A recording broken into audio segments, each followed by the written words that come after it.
Hello प्रिय मित्रों, ईश्वर के साथ हमारे कीमती क्षण कार्यक्रम में आपका स्वागत है, जिसमें कि मैं हर रविवार को आपके साथ हिंदी भाषा में रविवार के पाठों के ऊपर अपने कुछ विचार प्रकट करता हूँ, इस आशा के साथ कि ये विचार मुझे और आपको आपकी आध्यात्मिक यात्रा में मदद करें और इस आशा के साथ कि ये ईश्वर के साथ आपके संबंध गहरे करें।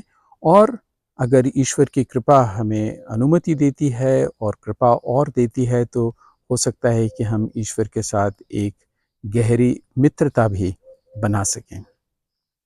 आज 18वां वर्ष का 18वां रविवार है और अगर आपको याद है तो पिछले सप्ताह मैंने घास में बैठकर, जब उस समय मैं जर्मनी में था, अब तो मैं वापस ऑस्ट्रिया में आ गया हूँ, घास में बैठकर मैंने आप लोगों को वो बताया था कि किस प्रकार प्रभु यीशु क्रिस्त ने, जो बड़ी भीड़ उनके पीछे चल रही थी, तो उनको घास पर बैठाकर 2 मछलियों और 5 रोटियों का वृद्धिकरण करके उन सबको खूब अच्छी तरह पेट भर के खाना खिलाया था, क्योंकि लोग उनके पीछे 2 दिन से चल रहे थे और वे भूखे थे और उन्हें रोटी और खाने की ज़रूरत थी। और मैंने आपको ये भी बताया था, शायद आपको याद होगा, कि अगले 3 या 4 रविवारों को प्रभु इसी विषय पर आगे बोलते रहेंगे। ये जो सुसमाचार आज का भी और पिछले रविवार का भी और अगले रविवार का भी संत यूहन्ना के सुसमाचार अध्याय 6 से लिया गया है, जो कम से कम 4 रविवारों तक चलता है। और ये पूरा सुसमाचार मुख्य रूप से जो परम प्रसाद हम ग्रहण करते हैं उससे संबंधित है। हालांकि परम प्रसाद की स्थापना प्रभु ने अंतिम भोज के समय की थी, अपने चेलों को अपना जो रोटी देते हुए कहा था, ये मेरा शरीर है, और दाखरस देते हुए कहा था, ये मेरा रक्त है। वो तो उस समय उसकी स्थापना थी, परंतु उसकी तैयारी और अंत में किस तरह, कितना गहरा ये रहस्य है, इसकी तैयारी या शुरुआत उन्होंने पिछले रविवार को ही कर दी थी, जब उन्होंने इस भीड़ को 2 मछलियों और 5 रोटियों के माध्यम से सबका पेट भरा था। आज वही भीड़ इस सुसमाचार में उनके पीछे पीछे चल रही है। हालांकि प्रभु और उनके चेले एक नाव में बैठकर तालाब के उस तरफ चले गए थे। लोग भी नाव में बैठकर तालाब के उस तरफ गए और उनका अनुसरण कर रहे थे।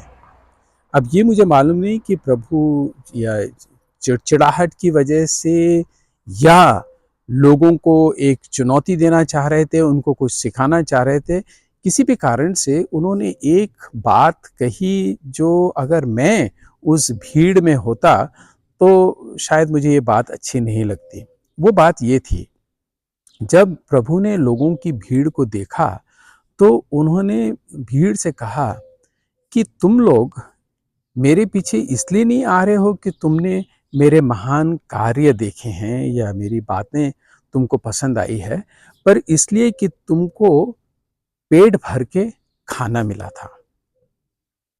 देखिए, एक बात मैं और बताना चाहूँगा, इस सुसमाचार के बीच में मैं ला रहा हूँ, इसी सुसमाचार को लेकर बता रहा हूँ कि संत यूहन्ना के सुसमाचार के बिल्कुल अंत में संत यूहन्ना लिखते हैं कि इस सुसमाचार में केवल मूल बातें लिखी गई है। सारी बातें जो प्रभु ने कहीं और की, वो इस किताब में नहीं लिखी गई हैं। अगर वो सारी बातें लिखी जाती तो इस संसार की सारी किताबें भी उसको नहीं समा पाती या उन चीज़ों को नहीं ले पाती। तो इसका मतलब ये है कि ऐसी कई चीज़ें या बातें हुई होंगी जो सुसमाचार लेखकों ने सुसमाचार में नहीं लिखी। और उनमें से एक बात, कम से कम मेरी कल्पना ये कहती है कि अगर मैं वहाँ पर भीड़ में होता, प्रभु के वचनों को सुनता होता और प्रभु मुड़कर मुझसे कहते, भीड़ को कह रहे थे, तो उनमें मैं भी होता और अगर कहते कि डोमिनिक, तुम इसलिए मुझे नहीं मेरा अनुसरण कर रहे हो या मेरे पीछे पीछे चल रहे हो क्योंकि मैंने कुछ अच्छे कार्य किए हैं जो तुमको पसंद आए, या तुम मेरी बातों को तुम्हें मेरी बातें अच्छी लग रही है इसलिए नहीं, पर इसलिए कि तुमको पेट भर के रोटी खाने को मिली है, इसलिए तुम मेरे पीछे पीछे आ रहे हो। वास्तव में मैं प्रभु को रोककर उनसे कहता, प्रभु शायद ये आप बात कह रहे हैं, ये कम से कम मेरे पे लागू नहीं हो रही है। और मेरे ख्याल से हो सकता है लोगों ने कहा भी होगा, परंतु वो लेखक ने उसमें लिखा नहीं, क्योंकि जैसा लेखक कहते हैं सारी बातें नहीं लिखी गई। तो मेरे ख्याल से भीड़ में से कुछ लोगों ने ज़रूर कहा होगा कि प्रभु आप ऐसा मत कीजिए, ऐसा मत कहिए कि केवल हमारा पेट भरा है इसलिए हम आपका पीछे-पीछे आ रहे हैं। देखिए हम पहले भी तो आपके पीछे आ रहे थे। 2 दिन आपके वचनों को हमने सुना और आप ही ने हम अपने चेले फिलिप से अनुरोध किया कि जाओ इनके लिए खाना खरीदो। उस टाइम तो आपने हमको नहीं खिलाया था, तभी भी तो हम आपके पीछे आ रहे थे कि नहीं? हाँ, ये तो आपकी दया थी कि आपको हमारे ऊपर दया आई और आपने फिलिप से पहले कहा कि इनके लिए खाना लाओ, पर वो उसने मना कर दिया, उसके पास इतने पैसे नहीं थे। इतने में अंद्रयास आया और उसने कहा कि यहाँ पर एक बंदा है जिसके पास 2 मछलियाँ और 5 रोटियाँ हैं, और आपने उनको आशीष देके सब लोगों को घास पे बैठने के लिए कहा और उनको बांटा, तब जाके तो हमारा पेट भरा। तो आज आप कैसे कह सकते हैं कि केवल हम हमारा पेट भरा इसलिए अब आपके पीछे? सही बात है ना? तो कम से कम ये बात मैं उनसे उस समय कह सकता था। परंतु हाँ, शायद प्रभु की बात इस हद तक सही है कि उनको मालूम था कि भविष्य में भी कई लोग प्रभु को इसलिए याद करेंगे क्योंकि उनको कुछ कुछ चीज़ों की आवश्यकता होगी। जैसे कि कई लोग प्रभु को याद करते हैं, गिरजे जाते हैं, नवीना करते हैं, मोमबत्तियाँ जलाते हैं, यहाँ तक कि तीर्थ स्थान जाते हैं, नंगे पैर जाते हैं, बाल कटवाते हैं। क्यों? क्योंकि वो मन्नतें मांगते हैं।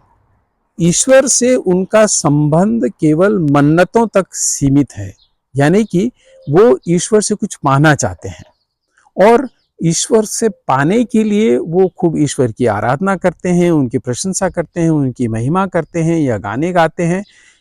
ये मेरे ख्याल से प्रभु के मन में रहा होगा उस समय, इसलिए शायद उन्होंने आने वाली पीढ़ियों के लिए भविष्य, एक तरह से भविष्यवाणी की कि भविष्य में आने वाली पीढ़ियों में से कई लोग ऐसे होंगे जो ईश्वर को केवल अपनी शारीरिक ज़रूरतों के लिए या भौतिक ज़रूरतों के लिए याद करेंगे। या तो उन्हें कोई नौकरी चाहिए, या तो उन्हें अपने काम में प्रमोशन चाहिए, या उन्हें कहीं विदेश जाने के लिए वीज़ा चाहिए, या कहीं ट्रांसफ़र करवाना है, या कोई बीमारी है उससे चंगाई लेनी है, या जो भी कुछ तकलीफ़ें हैं, घर बनवाना है, मकान बनवाना है, तो कई प्रकार की मन्नतें की जाती हैं और इसके लिए प्रभु उन लोगों को चेतावनी दे रहे हैं। परंतु मुख्य बात इस सुसमाचार की ये है कि वो लोगों को तैयार कर रहे हैं कि किस प्रकार ईश्वर ने पुराने व्यवस्थान में उन लोगों को मन्ना खिलाकर उनको उनका पेट भरा था। इसी प्रकार प्रभु भी दोनों शारीरिक और आध्यात्मिक ज़रूरतों को देखकर हमारी ज़रूरतें पूरी करते हैं और इसलिए सुसमाचार, आज के सुसमाचार के अंत में प्रभु कहते हैं कि मैं ही जीवन की रोटी हूँ, मैं ही जीवन की रोटी हूँ। वास्तव में यीशु का उद्देश्य इस पूरी घटना को लेकर ये है कि किस प्रकार लोग इस बात पर विश्वास करने लगे कि जीवन की रोटी यीशु हैं। केवल पेट के लिए रोटी यीशु नहीं है, केवल शरीर के लिए रोटी यीशु नहीं है, पर जीवन का अर्थ शारीरिक, आध्यात्मिक, मानसिक और मनोवैज्ञानिक सब प्रकार की ज़रूरतों के लिए यह से मिलकर मनुष्य बनता है और पूरी मनुष्य की विशेष आत्मा के लिए। इसलिए मैं अपने कार्यक्रम के आरंभ में कहता हूँ कि हमारी आध्यात्मिक यात्रा में ये जो मेरे मनन हैं, ये हमको मदद करें और हम हमारे आध्यात्मिक जीवन में और प्रगति करें, वृद्धि करें, विकसित हों और अंत में प्रभु के साथ एक मित्रता भी बनाएं। अगर आप ये वीडियो को सब्सक्राइब करना चाहते हैं इस चैनल को तो अभी कर सकते हैं। मैं आपको बहुत शुभकामनाएँ देता हूँ। ये रविवार आपके लिए अच्छा हो और धन्यवाद।